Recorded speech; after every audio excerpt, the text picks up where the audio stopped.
Почему люди скрипят зубами? Потому что они всегда голодные.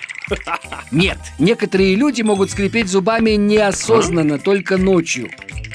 В то время как другие могут скрипеть зубами и днем. Медицинский термин для скрежета зубами называется бруксизм. У этого есть медицинский термин? Бруксизм может быть вызван стрессом, тревогой, лекарствами и другими факторами. Однако, согласно исследованиям, бруксизм также часто встречается у людей, которые храпят.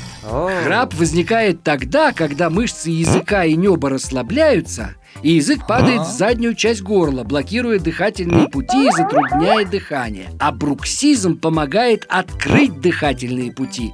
Скрежет зубами вызывает движение расслабленных мышц, благодаря чему мышцы возвращаются в свое исходное положение, открывая дыхательные пути.